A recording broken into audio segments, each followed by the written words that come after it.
नमस्कार साथियों, आज एक और खास विषय पर वीडियो लेकर के आपके बीच में आए हैं। जैसा कि आपने टाइटल देख लिया होगा, इस वीडियो में बात करने वाला हूं घोषणा पत्र कैसे तैयार किया जाता है, या जब भी चुनाव में घोषणा पत्र तैयार करना हो तो किन किन चीजों का ध्यान रखना होता है।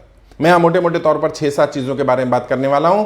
सबसे पहली चीज इसका हमें सबसे पहले ध्यान रखना होगा, आपको यह समझना होगा कि घोषणा पत्र केवल घोषणा पत्र नहीं लगना चाहिए, बल्कि यह जनता को राहत पहुंचाने वाला समाधान पत्र लगना चाहिए, समाधान पत्र होना चाहिए। मैं व्यक्तिगत रूप से ये मानता हूं और आप भी शायद इस बात से मेरी सहमत होंगे कि घोषणाएं कर देना केवल समस्याओं का समाधान नहीं है, जब तक कि जनता को कोई समाधान पत्र ना मिले। और ये समाधान पत्र वही नेता, वही लीडर दे सकता है जो वाकई समाधान करना भी चाहता है। तो सबसे पहली चीज ये ध्यान रखें, अपने घोषणा पत्र को समाधान पत्र के रूप में प्रस्तुत करें। आपका घोषणा पत्र ना होकर के समाधान पत्र हो। और मेरी दिली इच्छा है, यदि आप कर सकें तो अपने घोषणा पत्र का नाम समाधान पत्र रखें कि मैं समस्याओं के समाधान करना चाहता हूं, मैं अपने क्षेत्र की जनता को इन समस्याओं से निजात दिलाना चाहता हूं। सबसे पहली चीज, घोषणा पत्र केवल घोषणा पत्र नहीं लगना चाहिए, समाधान पत्र लगना चाहिए। यानी इसमें समस्याओं पर बात ना हो करके समाधानों पर बात हो, और जिन समाधानों पर बात की जा रही है वो भी प्रैक्टिकल होने चाहिए। ऐसा ना हो समाधान दे दिया गया लेकिन वो प्रैक्टिकल नहीं है। मैं अभी नाम तो नहीं लूंगा, लेकिन कई जगह लोग घोषणा पत्र बनाते हैं तो इस तरह की बातें लिख देते हैं, मैं ये देने वाला हूं, मैं वो देने वाला हूं, आपको अनाप शनाप लिख देते हैं, तो मजाक बन करके रह जाते हैं, आपको लोग सीरियसली नहीं लेंगे।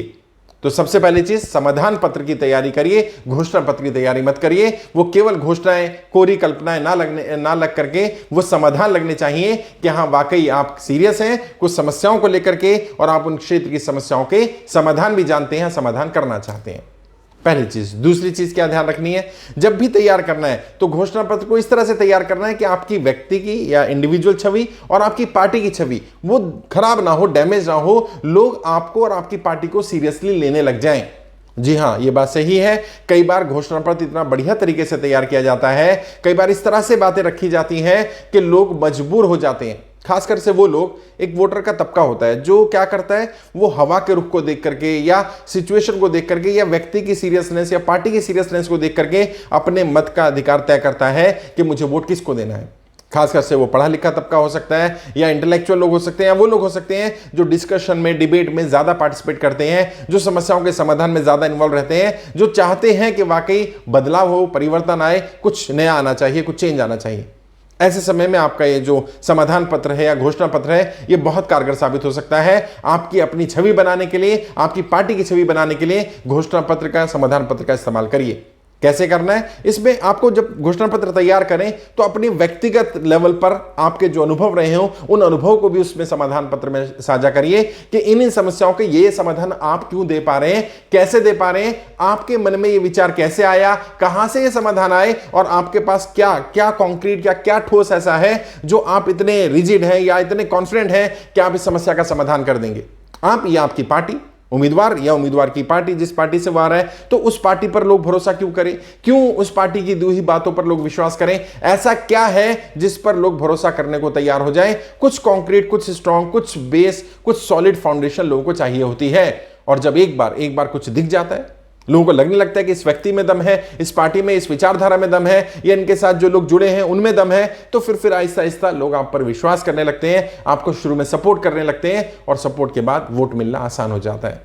मैं ये नहीं कह रहा हूं कि हर सपोर्टर आपको वोट कर देगा, या हर बार जब आप सपोर्ट जनरेट कर लेंगे तब आपको वोट भी मिल जाएगा, लेकिन वोट मिलने की संभावना बढ़ जाती है यदि आपका सपोर्ट बेस बढ़ जाए, और सपोर्ट बेस बढ़ने की संभावना बनती है जब आप समाधान पत्र को इस तरह से तैयार करते हैं जिसमें आपकी व्यक्तिगत छवि, व्यक्तिगत अचीवमेंट्स और पार्टी के अचीवमेंट्स और पार्टी की छवि पॉजिटिव जाती है। लोगों के नजरों में जाता है कि हाँ वाकई इनके पास कुछ कॉन्क्रीट है, कुछ सॉलिड है।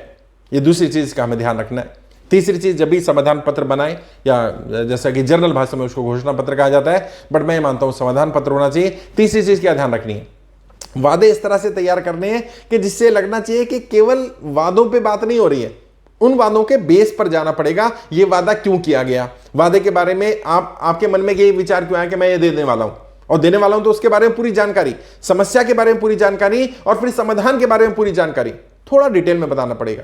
यह नहीं कि हम बेरोजगारों को रोजगार दे देंगे, ठीक है, बेरोजगारी की समस्या है, उसकी समस्या के क्या कारण आपकी नजरों में है और उन कारणों के क्या क्या प्रोबेबल सॉल्यूशंस हो सकते हैं। फॉर एग्जाम्पल बेरोजगारी है, एक समस्या है। बेरोजगारी अलग अलग कैटेगरी की है। कुछ लोग हैबिचुअल बेरोजगार हैं जो आदतन काम ही नहीं करना चाहते हैं। कुछ लोग अंडर एम्प्लॉयड हैं। कुछ लोग ऐसे हैं जो नॉलेज नहीं है इसलिए अनएम्प्लॉयड है। कुछ लोग हैं जो कैपेबल तो हैं लेकिन अवेयरनेस उन्हें ज्यादा नहीं है, उन्हें नहीं पता कि उनको रोजगार कहां और कैसे मिल सकता है, इसलिए अनएम्प्लॉयड है। अब जब आपको तीनों कैटेगरी आपने कैटेगराइज कर दी कि बेरोजगारों की ये तीन तीन कैटेगरी हो सकती हैं, फिर इन कैटेगरी के लिए जो अवेयर नहीं है उनको अवेयरनेस देने का काम, जो काबिल नहीं उनके उनके काबिलियत बढ़ाने का काम, और जो लोग अंडर एम्प्लॉयड है उनके अंडर एम्प्लॉयमेंट को दूर करने का काम, और जो हैबिचुअल बेरोजगार हैं उनकी समस्या के समाधान के लिए आप क्या क्या काम करने वाले हैं।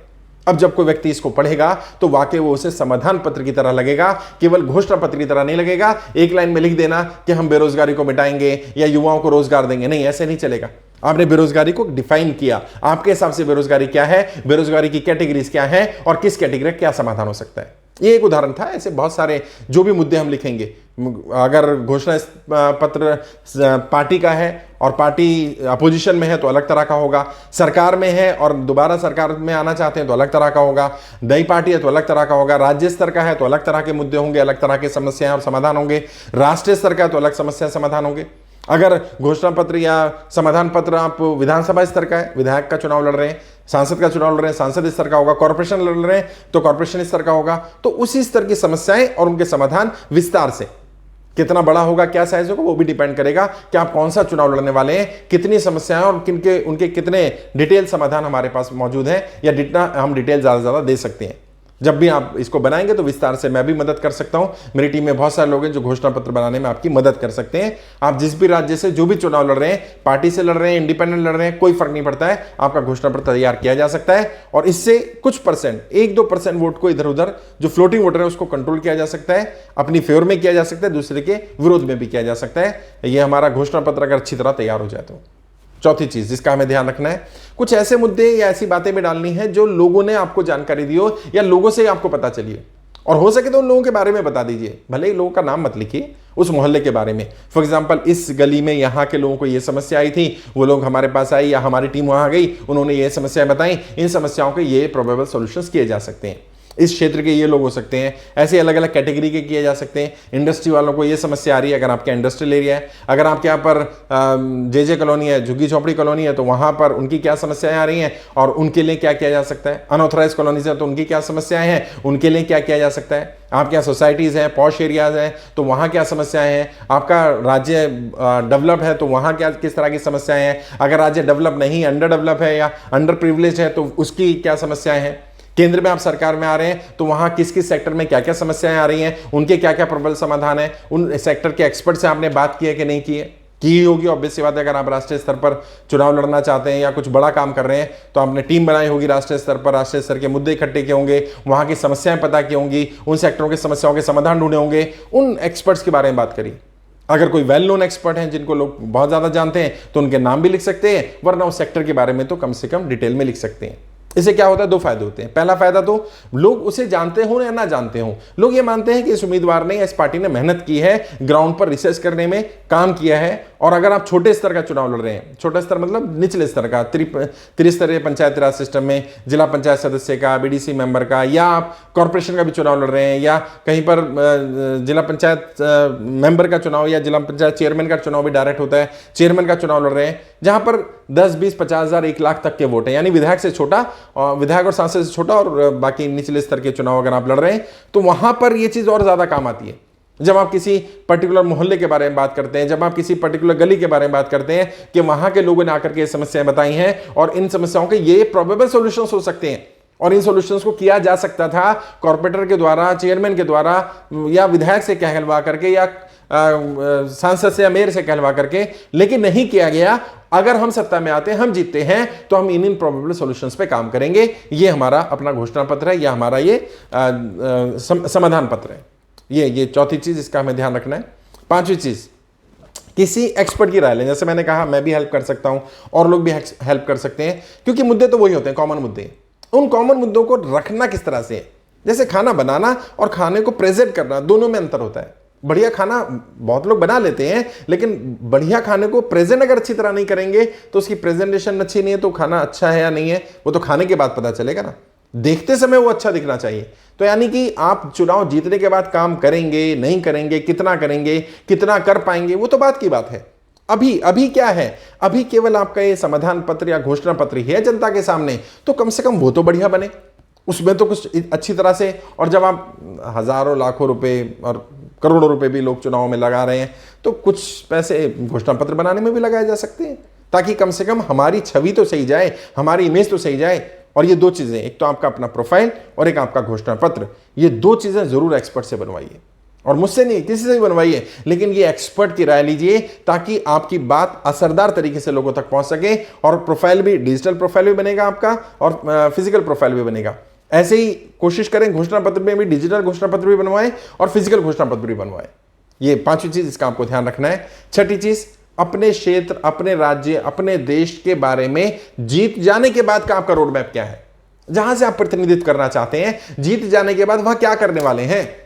ठीक है, आप चुनाव जीत गए, चुनाव जीतने के बाद क्या प्रतिनिधित्व कैसे करने वाले हैं। और कई लोगों को लगता है कि नहीं, पहले हम जीत जाएं, फिर हम रोड मैप बनाएंगे, फिर हम लोगों को बताएंगे कि जीत जाने के बाद हम ये करने वाले। नहीं, बोलना नहीं है, लेकिन आपके इस घोषणा पत्र से या समाधान पत्र से रिफ्लेक्शन होना चाहिए आपके रोड मैप का, कि जब आप चुनाव जीत जाएंगे तो आप किन किन मुद्दों पर काम करेंगे, किस किस स्तर पर काम करेंगे, आखिर आप अपने क्षेत्र को, अपने राज्य को, अपनी कॉन्स्टिट्यूंसी को ले जाने वाले कहां हैं।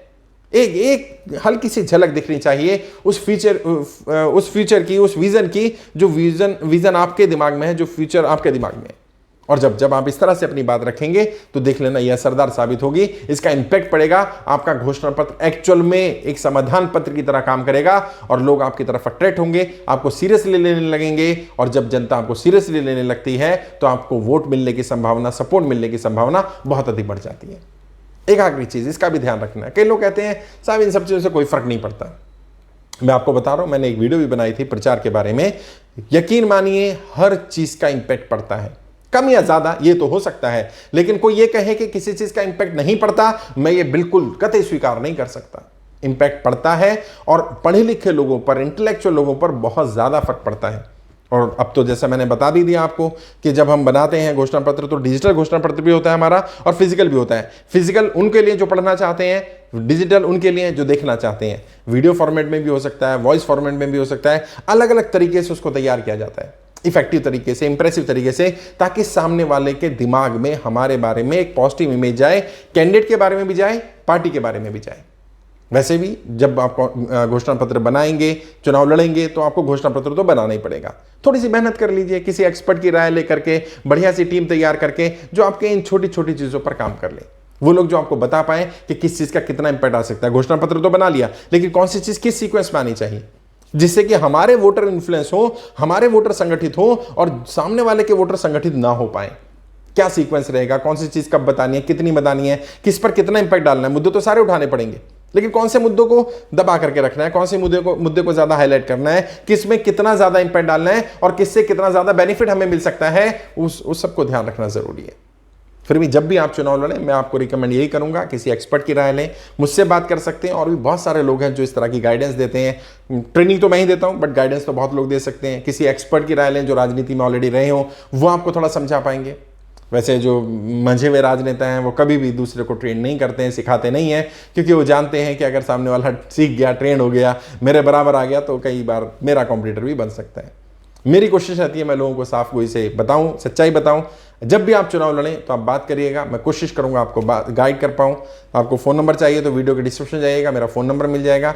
2, 4, 5 मिनट बात करनी हो, डायरेक्ट बात कर सकते हैं। काउंसलिंग लेना चाहें तो डिटेल काउंसलिंग ले सकते हैं। कनॉट प्लेस में दिल्ली में मेरा ऑफिस है, वहां आकर के मिल सकते हैं।